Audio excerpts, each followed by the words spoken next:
En este canal nos hemos preguntado en otras ocasiones si se podrían tocar canciones de artistas seculares en la iglesia. El caso de hoy es diferente porque es algo que ya ocurrió. En enero de 2017, Tony Iommi, legendario guitarrista de Black Sabbath, sorprendió al mundo al componer una canción para la Catedral de Birmingham, su ciudad natal. La obra, titulada How Good It Is, es una colaboración con la decana de la catedral, la reverenda Catherine Ogden, quien seleccionó las letras inspiradas en el Salmo 133. La interpretación estuvo a cargo del coro de la catedral, con Iommi acompañando en la guitarra. La reverenda comentó sobre la colaboración. Esta es una maravillosa ofrenda que Tony ha hecho a la catedral. Las palabras provienen de las Escrituras y son realmente positivas sobre las personas que viven juntas en paz y armonía. Eso es de lo que se trata Birmingham. Si eres de la generación Z, creciste asistiendo a una iglesia evangélica y te gusta la música, recordarás que a principios de los 90 llegó a las librerías de la iglesia un libro que nos dejó impactados. En realidad, algunos de nosotros ya conocíamos algo del tema, pero leerlo de una manera tan cruda y sin filtros en aquel tiempo fue algo que nos marcó. Se trata del libro El Grito del Averno, un libro que trata sobre la influencia del satanismo en el rock y la música moderna. El autor sostiene que muchas bandas de rock y heavy metal incluyen mensajes ocultos, símbolos satánicos y letras que van en contra de la fe cristiana. A lo largo del libro analiza canciones, portadas de discos y la cultura de la música rock, para demostrar cómo, según él, este género promueve ideas anticristianas. Black Sabbath, está claro, estaba dentro de las bandas que analizaba. Antes de hablar de Black Sabbath y de Tony Iommi, pongámonos en contexto, es decir, cómo se estaba viviendo la posmodernidad en los años 60.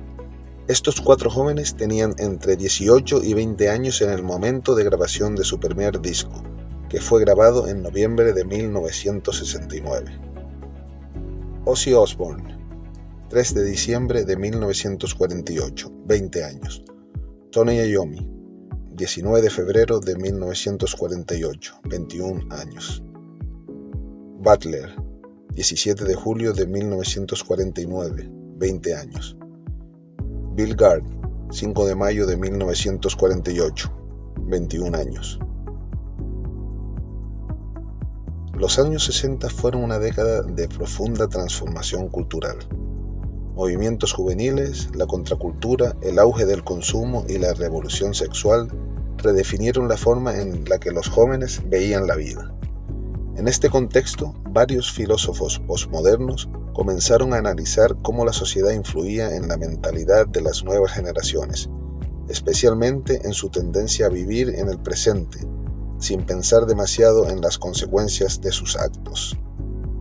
Uno de los pensadores más influyentes de esta época fue Guy Debord, quien en La Sociedad del Espectáculo, 1967, denunció cómo la cultura del consumo y los medios de comunicación estaban modelando una sociedad donde la apariencia y el entretenimiento se imponían sobre la reflexión y la responsabilidad.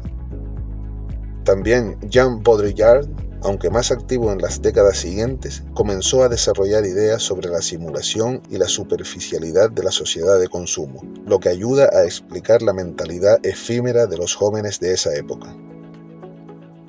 Debord y la ilusión del presente.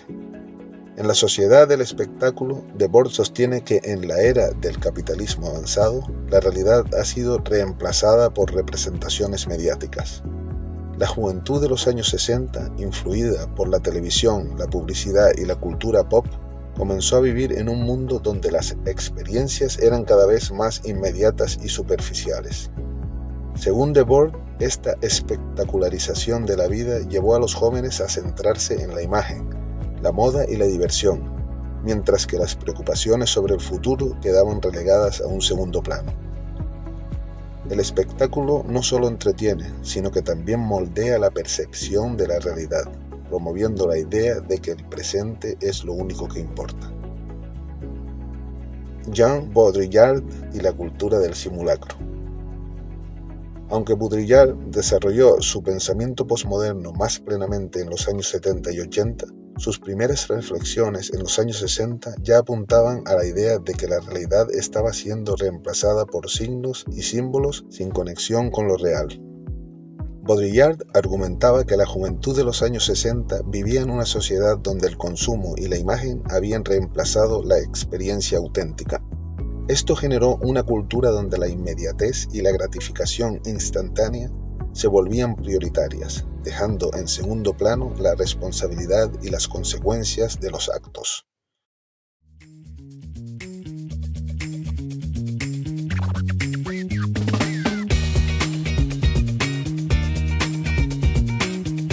Estos análisis filosóficos encuentran eco en la realidad social de la época.